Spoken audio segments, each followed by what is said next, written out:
Hi കൂട്ടുകാരെ, ഇന്നൊരു നെല്ലിക്ക ചട്നിയാണ്. അതെങ്ങനെ തയ്യാറാക്കുന്നത് നോക്കാം. ഈ നെല്ലിക്ക ചട്നി തയ്യാറാക്കാനായിട്ട് മീഡിയം സൈസ് നെല്ലിക്ക എടുക്കുക. കുരു മാറ്റിയതിന് ശേഷം വൃത്തിയാക്കി വയ്ക്കുക. പിന്നെ എടുക്കേണ്ടത് 3 ചുവന്ന മുളകാണ്. ഇതിന് ശേഷം 5 ചെറിയ ഉള്ളിയും കൂടെ കഴുകി വൃത്തിയാക്കി എടുത്ത് വയ്ക്കുക. പിന്നെ ചെറിയൊരു പീസ് ഇഞ്ചി, ഒരു പച്ചമുളകും ആവശ്യത്തിന് ഉപ്പും എടുത്ത് വയ്ക്കുക. പിന്നെ എടുത്ത് വെക്കേണ്ടത് ചെറിയ ഒരു നെല്ലിക്ക വലുപ്പത്തിലുള്ള പുളിയാണ്. പിന്നെ 1/4 കപ്പ് തേങ്ങയും അതുപോലെ കറിവേപ്പിലയും എടുത്ത് വയ്ക്കുക. ഈ ചേരുവകളൊക്കെ നന്നായിട്ടൊന്ന് ഗ്രൈൻഡ് ചെയ്തെടുക്കുക. ആദ്യം ചുവന്ന മുളക്, പിന്നെ ചെറിയ ഉള്ളി, പിന്നെ ചേർക്കേണ്ടത് കറിവേപ്പിലയും തേങ്ങയും ചേർത്ത് കൊടുക്കുക.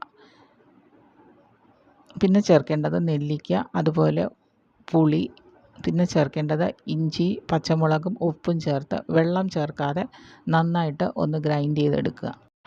ഈ നെല്ലിക്ക ചട്നി നല്ല രുചികരമായ ചട്നിയാണ്. നല്ല ചൂട് കഞ്ഞിയുടെ കൂടെയോ ചോറിൻ്റെ കൂടെയോ അപ്പത്തിൻ്റെ കൂടെ എന്തിൻ്റെ കൂടെ നന്നായിട്ട് കഴിക്കാൻ സാധിക്കും. നല്ല രുചികരമായ ഒരു ചട്നിയാണ്. എല്ലാവരും ട്രൈ ചെയ്ത് നോക്കുമെന്ന് വിചാരിക്കുന്നു. Okay, thank you.